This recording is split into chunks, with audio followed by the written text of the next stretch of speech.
রমনা আমাদের প্রথম মেয়ে।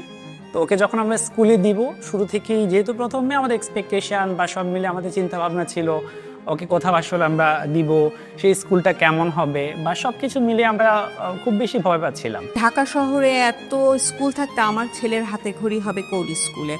আসলে আমি এমন একটা স্কুল চাচ্ছিলাম যেখানে আমার ছেলে সেফ, কমফোর্ট এবং অবশ্যই মানসম্মত একটা ভালো শিক্ষা পাবে। পরবর্তীতে যখন আমরা ডিসিশন নিলাম, আমি এবং আমার ওয়াইফ, আমরা রমনকে এই স্কুলটাকে একদিন ভিজিট করতে নিয়ে আসলাম যে রমন তোমার স্কুলটা কেমন লাগছে। অনেক কিছু দেখেও ভালো লাগলো, আমরা ওকে ভর্তি করার ডিসিশন নিলাম। যখন আমরা এখানে আসলাম, এসে শ্রদ্ধেয় প্রিন্সিপাল স্যারের সাথে কথা বললাম, তো তার সাথে কথা বলে আসলে আমি স্কুলে দেওয়ার জন্য খুব ভরসা পাই। তাদের সব থেকে বড় ব্যাপার যেটা, যে টিচাররা খুব ফ্রেন্ডলি এবং খুব গার্জিয়ান সুলভ আচরণ নিয়ে টিচাররা বাচ্চাদেরকে শিখায়, যথেষ্ট যত্ন সহকারে পড়াশোনা করায়। খুব কম সময়ের মধ্যে জাস্ট লাইক এ ম্যাজিক্যাল, ও ঘুম থেকে উঠে নিজেই বলতো বাবা চলো স্কুলে যাই। আমি এতটাই সারপ্রাইজ হয়েছি যে এত অল্প সময়ের মধ্যে আমার মেয়ে কীভাবে এই ব্যাপারটাকে অ্যাডপ্ট করে নিচ্ছে। তো এটা আসলে ওর ক্লাস টিচার সহ বা এই স্কুলের আন্তরিকতার যে কোনো ঘাটতি ছিল না, এটা আমার মেয়ের স্পিডটা দেখলে আমি বুঝতে পারি। টিচাররা খেলার ছলে বাচ্চাদের সাথে খুব ফ্রিলি, খুব সুন্দরভাবে বাচ্চাদেরকে শেখায়, এই জিনিসটা খুবই ভালো।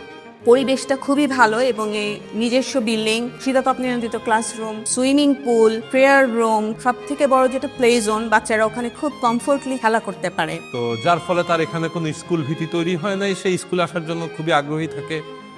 সকালে ঘুম থেকে উঠে এসে আমাদেরকে বলে যে আমাকে স্কুলে দিবা না আজকে।